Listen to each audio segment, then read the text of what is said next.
마태복음 17장 24절에서 27절 봅니다. 가버나움에 이르니 반세겔 받는 자들이 베드로에게 나와 이르되 너의 선생은 반세겔을 내지 아니하느냐 이르되 내신다 하고 집에 들어가니 예수께서 먼저 이르시되 시몬아 네 생각은 어떠하냐 세상 임금들이 누구에게 관세와 국세를 받느냐 자기 아들에게냐 타인에게냐 베드로가 이르되 타인에게니이다. 예수께서 이르시되 그렇다면 아들들은 세를 면하리라. 그러나 우리가 그들이 실족하지 않게 하기 위하여 내가 바다에 가서 낚시를 던져 먼저 오르는 고기를 가져 입을 열면 돈 한 세겔을 얻을 것이니 가져다가 너와 나를 위하여 주라 하시니라. 가버나움 예수님이 중심으로 공생의 사역을 하시던 지역이고 제가 성지순례가 왔을 때에 가버나움에 베드로의 장모의 집터라고 하는 것도 본 경험이 있습니다. 그러니까 가버나움은 주님의 은혜를 많이 베푼 그런 지역인데 이제 성전세를 받는 자들이 베드로에게 말해요. 왜 너의 선생은 반세겔을 내지 않느냐.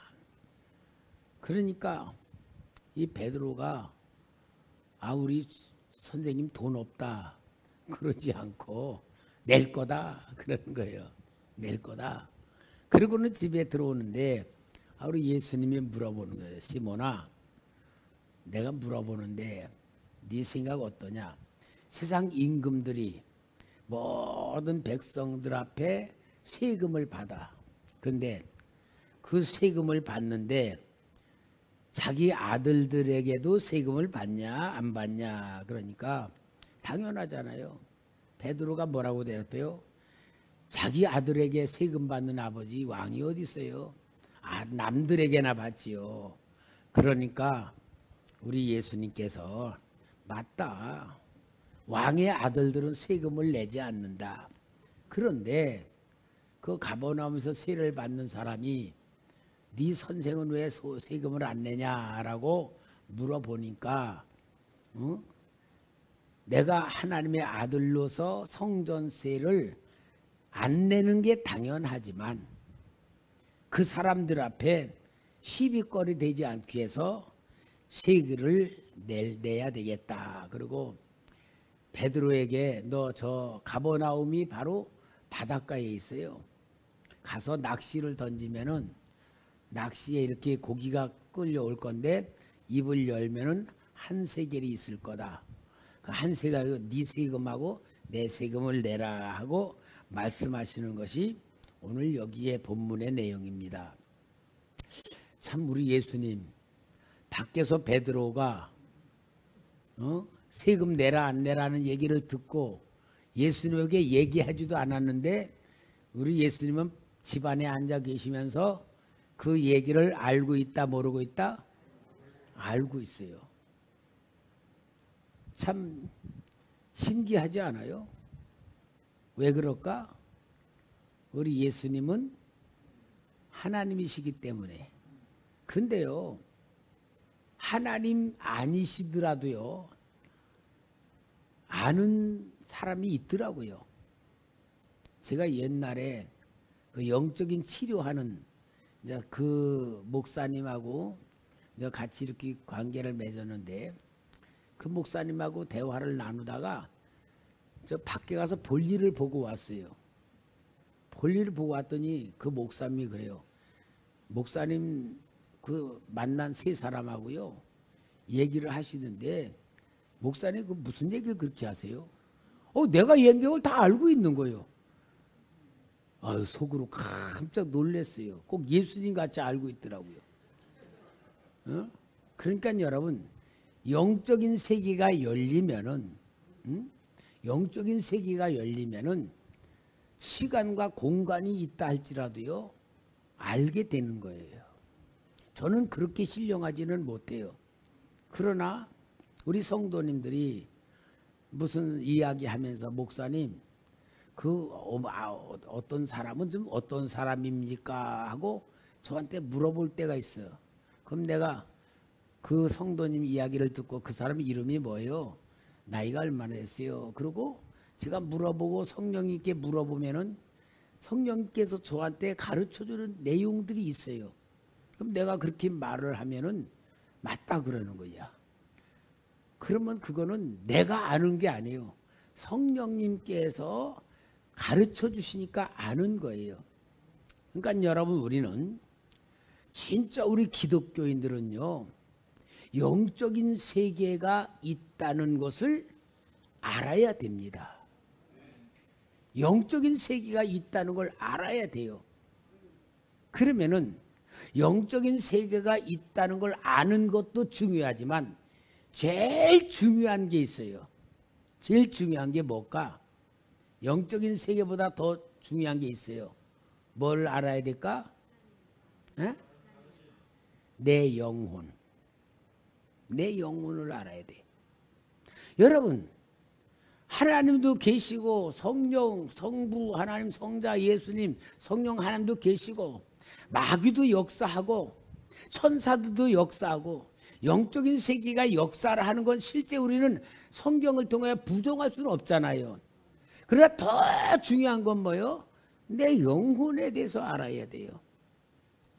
여러분, 내 영혼을 모르면요, 진짜 우리는 영의 사람이 아니고 육의 사람으로 예수 안 믿는 사람과 똑같은 거예요. 그럼 내 영혼에 대해서 아는 게 오늘 오전에 설교한 게 뭐예요? 우리의 본질을 알아는 게. 여러분, 육신이 본질이 아닙니다. 내 생각이 본질이 아니에요. 내 영혼이 나의 본질입니다. 이 자리에 있는 우리가 내 영혼이 이 시간에 뚝 내 몸에서 빠져나왔다. 그럼 어때요? 앉아 있다가 갑자기 옆으로 푹 들어눌 거야. 그래서 가보면 영혼이 떠나가면 뭐가 돼요? 죽은 거예요. 죽는 거. 화정터 가는 거 내일. 아무것도 아니에요. 여러분, 우리는. 내 영혼이 실체입니다. 내 영혼이 몸속에 들어있으니까 사는 것이고, 내 영혼이 지금 여러분의 영혼이 실체인데 여러분의 영혼을 향하여 하나님의 말씀을 주는 거예요. 예수님 이야기를 하는 게 내 영혼에게 주는 하나님 말씀인 거고, 예수님은 여기에 가버나움 집안에 앉아 계시면서 밖에서 베드로에게 세금 걷는 자가 왜 너희 선생은 세금 안 내냐 할 때 베드로 낼 거다. 그리고 돌아왔을 때 주님은 먼저 물어보잖아요. 시몬아, 왕이 자기 아들들에게 세금 받냐 타인에게 받냐? 예수님 먼저 물어보시는 거예요. 다 알고 있는 거예요. 그게 영적인 세계이고 예수님은 영적인 구원자이기 때문에 모든 걸 다 아시는 것 같이 오늘 우리는 내 영혼에 대해서 알아야 되는 거예요. 여러분, 그게 자기 본질입니다.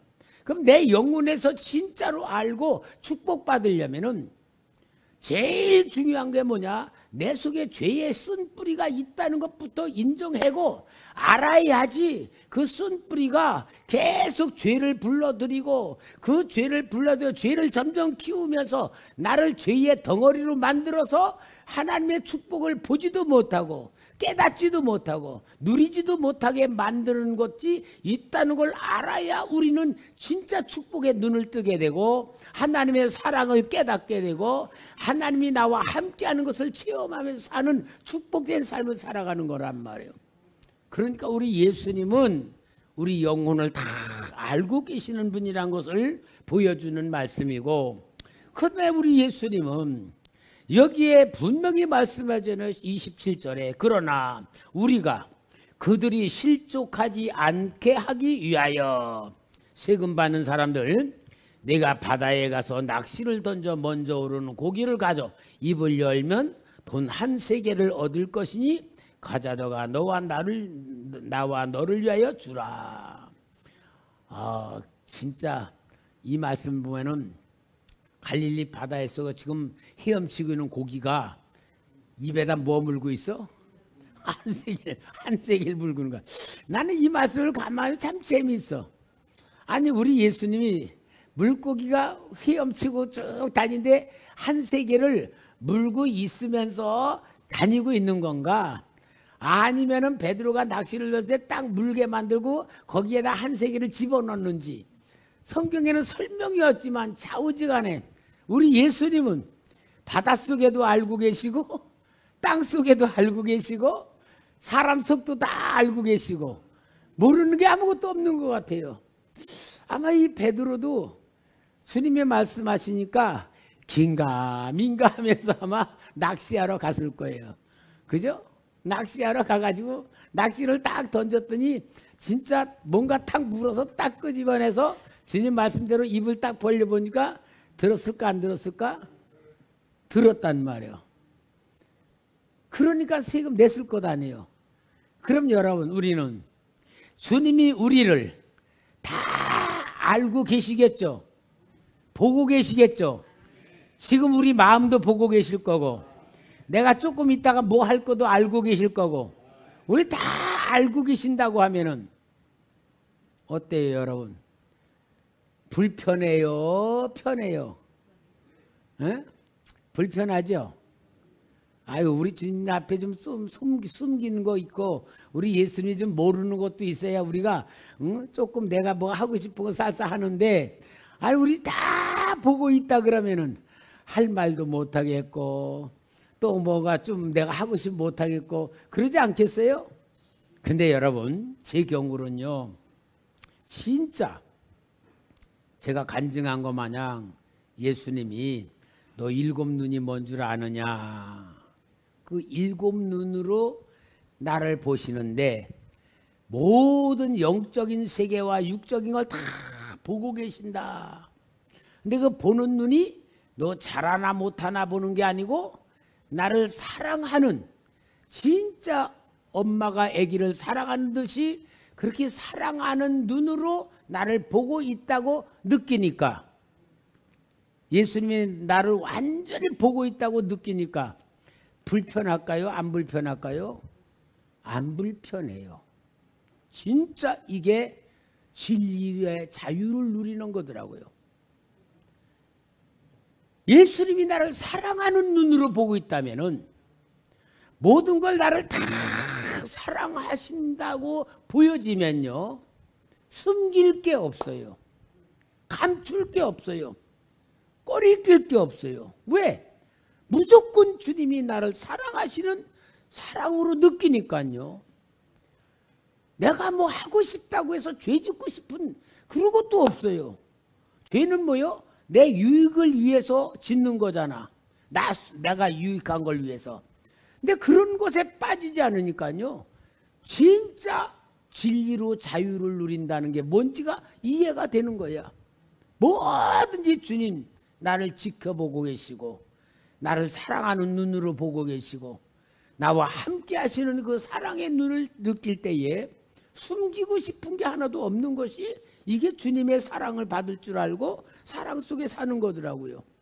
그러니까 여러분 진짜 하나님을 만나면요 또 내가 원래 본질상 내 속에 죄가 있다는 걸 인정하면 모든 것이 은혜고 모든 것이 사랑이고 모든 게 아버지의 축복으로 바꿔지는 생각을 갖게 되면요 우리는요 진짜 하나님의 축복이 뭔지를 인정하게 되고 깨닫게 되고 누리게 되는 거예요. 그러니까 이런 상태에 있으니까 내가 주님 앞에 뭘 해달라고 기도하는 건 아무것도 없어. 왜? 나보다 나를 더 잘 알고 계시고 나보다 나를 더 사랑하시는 주님에게 내가 뭘 해달랄 게 아무것도 없더라고요. 다 하나님이 미리 알고 계시고 미리 주고 필요한 거 채워주시고 인도하신다고 완전히 믿어지니까 뭐로 사냐? 진짜 믿음으로 산다는 게 무엇인지 이해되더라고요. 오늘 우리 예수님께서 여기에 예수님 베드로에게 세금 받는 자가 너희 선생의 세를 왜 내지 않느냐라고 물어보는 근거가 있어요. 출애굽기 30장 13절 좀 찾아줘요. 출애굽기 30장 13절 같이 읽을까요? 시작. 내가 이스라엘 자 출애굽기 30장 13절. 네. 가만히 있어봐. 출애굽기 30장 13절 맞아요? 가만히 있어봐. 내가 그럼 성경을 잘못 찾았나?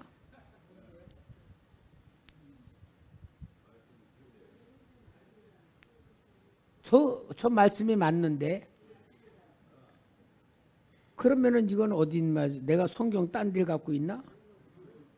가만히 있어봐요. 13절. 아, 내가 12절을 갖고 13절을 찍었어. 성경은 틀림이 없죠. 자, 그러면은 12절부터 읽어야 돼. 12, 13절. 시작. 수요를 조사할 때에 조사받은 각 사람은 그들의 계수할 때에 자기의 생명의 속전을 여호와께 드릴지니 이는 그것을 계수할 때에 그들 중에 질병이 없게 하려 함이라. 무릇 계수 중에 드는 자마다 성소의 세겔로 반세겔을 낼지니 한 세겔은 20게라라. 그 반세겔을 여호와께 드릴지며 14절까지 계수 중에 드는 모든 자 곧 20살 이상 된 자가 여호와께 드리되. 이게 무슨 말이냐면은 하나님이 이스라엘 백성 20세 이상 된 남자들은 1년에 반세겔씩을 성전세로 내는데 왜냐? 내 생명이 하나님 것입니다라고 하는 의미로다가 내는 거예요. 그러면은 내가 하나님 앞에 1년에 한 번씩 반세겔로 성전세를 내면은 그 성전에 속한 자가 되면은 하나님이 세상의 질병에 걸리지 않게 해주고 하나님이 함께하는 사람이 된다라는 율법을 주신 것이 여기 반세겔 내라는 겁니다. 이게 반세겔인데 그건 바로 뭘 말하느냐? 하나님이 너희는 세상에 속한 자가 아니고 하나님께 속한 자다, 그런 얘기를 하시는 거예요. 그럼 여러분, 우리는 하나님께 속했어도 반세겔을 안 내잖아요. 그 대신에 우리는 하나님께 속한 자로 뭐를 내요? 11조를 내잖아요. 11조는 뭡니까? 내가 하나님이 주시는 것으로 삽니다라는 모든 물질, 또 내 영혼, 내 삶이 하나님의 것이라고 하는 신앙 고백이고 신앙의 선포예요. 그러니까 11조를 바치면 뭐냐? 나는 세상에 속한 자가 아니다, 그 말이야. 그러니까 하나님이 주시는 복을 가지고 사는 자다, 그 말이야. 그러면 내 모든 걸 누가 책임진다? 하나님이 책임진다. 11조를 바치지 않으면 뭡니까? 나는 하나님의 백성이 아닙니다, 그 말이에요. 그게 신앙 고백이고, 그래 10분의 1을 드리면은 하나님은 10분의 10을 다 바친 거로 인정하는 거예요. 그러나 11조를 안 바치면 10분의 10을 안 바친 거로 되는 거예요. 이게 하나님에 바치는 거예요. 그러니까 여러분, 11조는 돈이 아닙니다. 실은 돈이 아니고 하나님에 대한 신앙 고백이에요. 그러니까 세상 사람들은 돈 가지고 살지만 우리는 하나님 주는 복을 가지고 산다라는 고백이 바로 그건데, 여기에 이것을 통하여서 1년에 한 번씩은 반세겔씩 내야 되는 것을 여기 가버나움에 있는 세금을 받는 자가 베드로에게 물어본 거예요. 그러면은 반세겔이 어느 정도냐? 그러면은 2드라크마가 당시 노동자의 이틀 품값이야. 근데 한 세겔은 4드라크마예요. 그러니까 반세겔은 뭐냐? 2드라크마로 노동자 한 사람이 이틀 일한 품값의 그 가치가 반세겔이에요. 그러니까 1년에 한 번씩 드리는 세금 뭐냐? 노동자가 가서 일해가지고 이틀 일한 것을 하나님께 바치는 것이 신앙 고백인 거고, 이것을 세를 받은 것 가지고 뭘 하냐? 하나님의 성전에 어떤 고치는 거라든지 성전 운영하는 거든지 그 다음에 제사에 제물을 드리기 위해서 사다가 드리는 건데 이런 여러 등등의 것을 그 바친 세금으로 쓰는 거예요. 우리 교회도 성전, 교회를 운영하기 위해서 우리 성도님들이 꼭 내는 헌금, 의무적 헌금, 섬김의 헌금과 같은 거예요.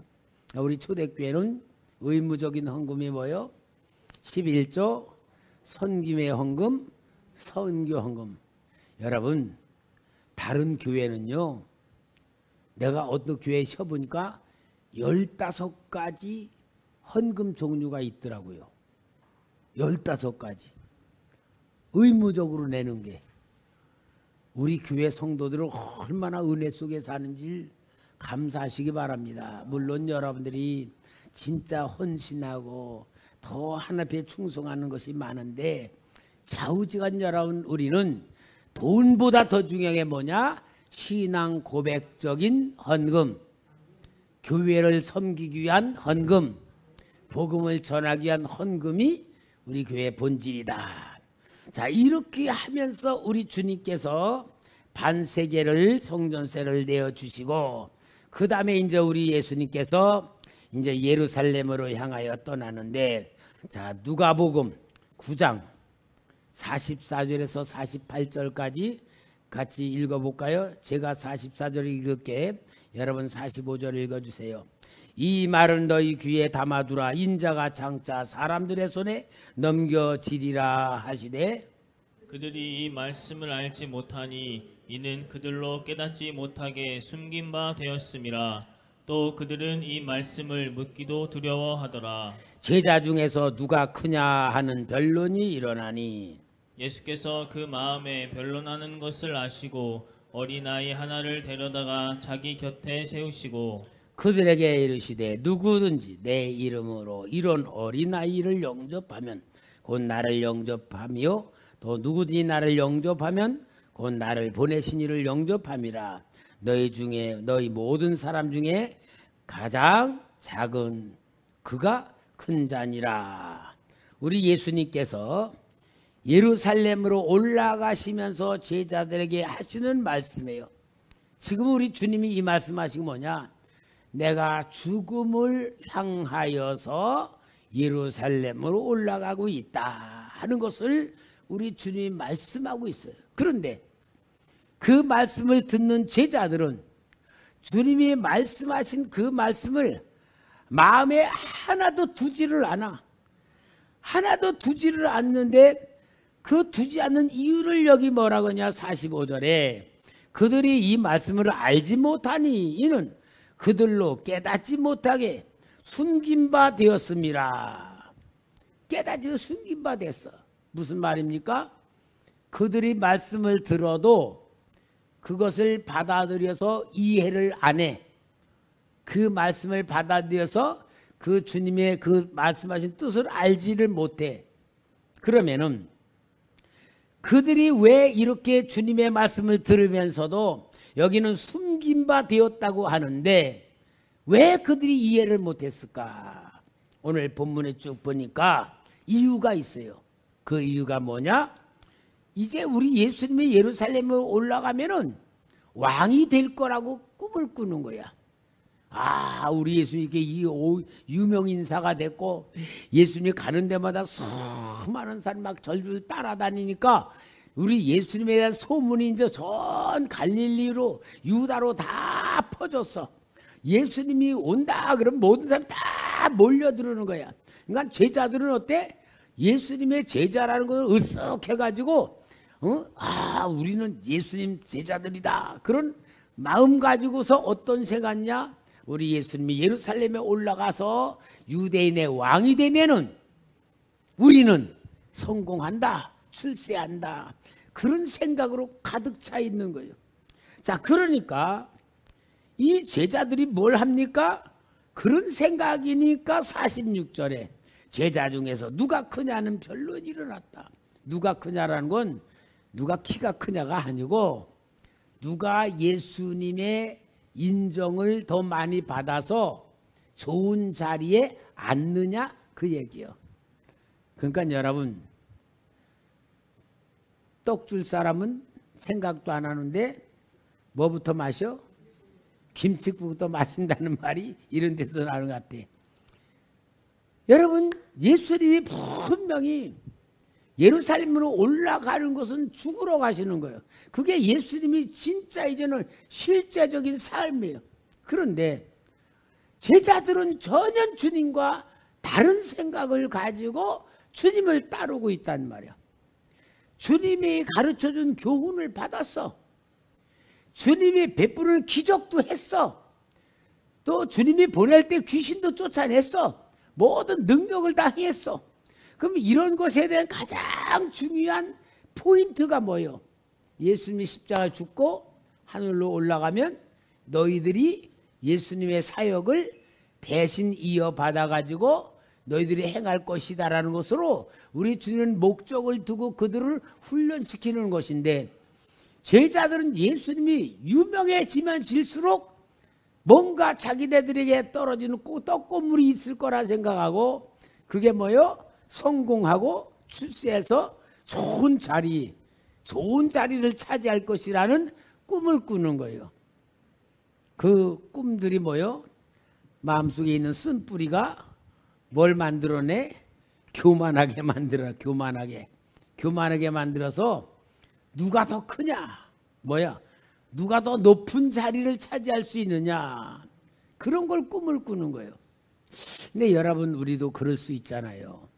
우리가 신앙생활하면서 예수 믿으면 축복받습니다.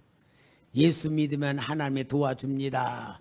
예수 잘 믿으면 문제가 해결됩니다. 여러분, 문제가 해결된다, 축복받는다, 틀린 말은 아니야. 그러나 본질로 보면 다른 거야. 여러분, 우리가 예수 믿으면 문제가 해결된다라고 할 때에 문제가 해결되는 건 누구 중심이요? 내가 갖고 있는 문제가 해결된다 그 말이야. 그럼 예를 들어 내가 병으로 고생을 해. 하나님, 이 병 고쳐주세요.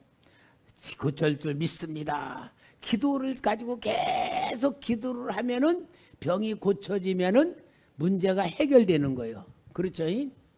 또 돈이 문제가 필요해. 돈. 하나님, 나 이런 돈이 필요합니다. 이거 해결해야 됩니다. 열심히 돈을 위해 구할 때에 어서 돈이 들어오면은 해결된다 그래. 근데 여러분, 이 신앙은요, 기복신앙이고 육신적인 신앙이고 자기중심적인 신앙이에요. 신앙의 본질은 그게 아니에요. 내 뜻이 해결되는 게 아니고 하나님의 뜻이 해결되는 거예요. 내가 원하는 게 해결되는 게 아니고 하나님이 원하는 대로 내가 변화되는 거예요. 우리는 내가 원하는 게 이루어지는 게 축복이지만 하나님의 진짜 축복은 나를 변화시키는 게 축복이고, 하나님이 주는 복을 받을 그릇이 되는 게 축복이고, 그러한 영적인 수준이 되는 게 축복인 줄 믿습니다. 바로 여기에서 우리가 진짜 기독교의 본질을 가질 수가 있어요. 기독교의 본질은요, 세상에서 잘 되는 거 아니에요. 오전에 제가 아침에 와서 우리 두레교회가 김진홍 목사님 설교를 들으면서 김진홍 목사님이 그런 얘기를 하더라고. 우리 한국 기독교회가 70년대보다 80년대 되면서 약 9배로 부흥이 됐대. 그러니까 진짜 막 한국에 예수 믿는 사람이 조금이었다가 모든 사람이 예수 믿는 정도 1200만 정도로 막 성장을 했을 때에 기독교가 최고의 황금기 같이 느꼈지만 심각한 위기가 된 거다. 왜냐? 내적으로는 다져지지 않았는데 외적으로 커져버리니까 뭐요? 이 기독교의 가장 본질적인 걸 잊어버리게 됐다는 거예요. 기독교의 가장 본질적인 게 뭡니까? 예수 그리스도를 통하여서 우리는 구원받은 영혼이 되고 내가 예수 믿고 변화되고 예수님의 사람으로 만들어지고 정말 주님의 나라를 세울 수 있는 복음과 삶이 하나가 되어서 예수 믿는 사람은 정말 다르다. 그렇게 사람들이 보는 수준이 돼야 되는데, 그러면서 우리 그 목사님이 그러더라고요. 우리 어렸을 때는 목사님 그러면은 동네에서 예수 안 믿는 사람들도 목사님 그러면은 굉장히 존경하고 높이 지도자로 인정했다는 거예요. 근데 지금 시대는 뭐냐? 목사님 그러면은 어떤 때는 부끄럽게 느낄 수 있는 상태가 돼버린 거예요. 왜 그렇습니까? 하나님의 뜻에 맞춰지는 기독교가 아니고 정말 사람이 원하는 기복적인 신앙, 신앙에 따라서 살지 않고 육신의 삶으로 믿지 않는 사람과 다를 바가 없는 그런 상태로 변질된 게 오늘 한국 기독교의 모습이거든요. 그러니까 여러분, 오늘 우리 초대교회는 진짜 살아나는 교회 돼야 되고 살리는 교회 돼야 될 줄 믿습니다. 내가 그려놓는 그림으로 만들어지는 신앙이 아니고 하나님이 만들어가는 신앙이 돼야 될 줄 믿습니다. 그러니까 여기 제자 중에 누가 크냐 하는 변론은 뭐예요? 서로 잘났다 교만의 마음으로 걸 때에 우리 예수님께서 어린아이 하나를 데려다가 곁에 세우고 말하는 거예요. 누구든지 내 이름으로 이런 어린이를 영접하면 곧 나를 영접하며, 누구든지 너를 영접하면 또 나를 보내신 이를 영접함이라.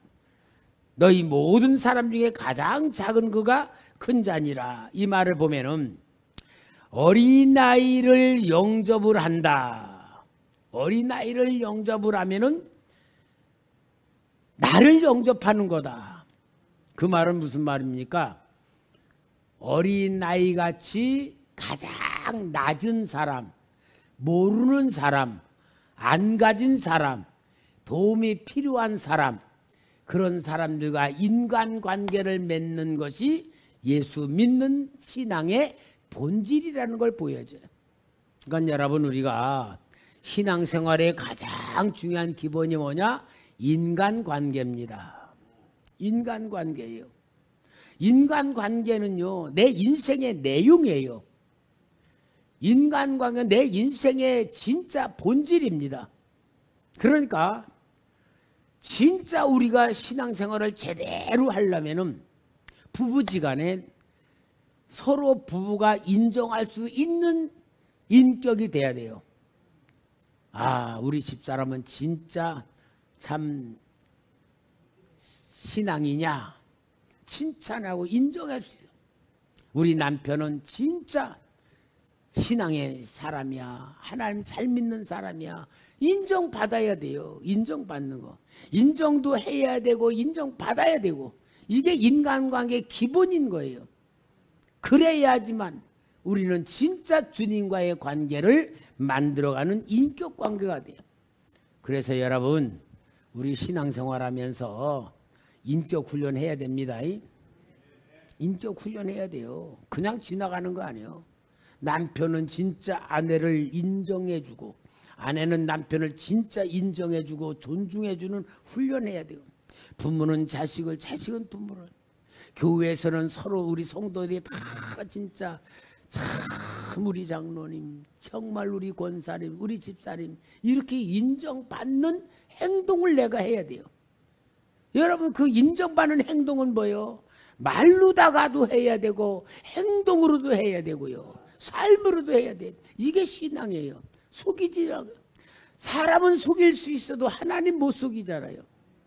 근데 어떤 교회에서 참 제가 얘기 들으니까 아주 권사님이 그렇게 자애스럽고 그렇게 인자하고 그렇게 헌신 잘하는 천사 같은 권사님인데 집에 가면은 며느리한테 얼마나 막 시집살이를 시키는지. 그러니까 우리 시어머니는 교회에서는 천사고 집에 오면 마귀라고 그러더라고요. 왜요? 변신을 잘한다는 거예요. 변신. 교회에서는 딱 변신, 천사로 변신해. 그리고 집에 가면 딱 마귀로 변신하는 거예요. 이건 신앙 아니잖아요. 그러니까 여러분, 우리가 정말 내가 인간관계 훈련 잘 받아야 돼요. 인간관계 훈련을 통하여서 사람들이 나의 믿음을 인정하고 나의 신앙을 인정하고 내 인격을 인정해주고 그럴 때 하나님도 인정해 주는 거예요. 이게 여러분 누가 만드는 거 아니에요. 내가 만들어야 돼요. 내가. 여러분 이건 그냥 되는 게 아니에요. 노력해야 되고요. 자신을 만들어야 돼요. 그 자신을 만들기 제일 중요한 게 뭐냐? 내 속에 쓴뿌리가 있다는 것부터 인정하라. 쓴뿌리가 있다는 걸 깨닫지 못하면요, 회개할 줄 모르고요, 자기가 중심이 돼요. 그러나 내가 쓴뿌리가 있다는 걸 항상 깨닫기만 하면 하나님 앞에 내 자신을 긍휼히 여기고 사람들 앞에서 내 자신이 실수하지 않도록 정말 나를 십자가 못 박는 그런 행동이 필요한데, 우리 예수님께서 여기에 제자들에게 제자들, 다른 사람 아니에요. 예수님을 따라다니면서 3년 6개월 동안 따라다닌 제자들에게 말한 거예요. 어린아이 하나 놓고 내 이름으로 이런 아이를 영접하는 것이 나를 영접하는 거다. 응? 예수님 영접하는 게 뭐, 나보다 큰 분 영접하는 게 아니고 나보다 가장 약한 자, 보잘것없는 자를 영접하는 것이 예수님 영접하는 거다. 이게 바로 진정한 인격이고 신앙인 것을 보여주면서 우리 주님이 제자들을 교육을 시키는 거예요. 사랑하는 성도 여러분, 우리가 신앙생활을 한다, 교회를 다닌다, 예배드리고 신앙행위 다 좋습니다만 가장 중요한 것은 납니다.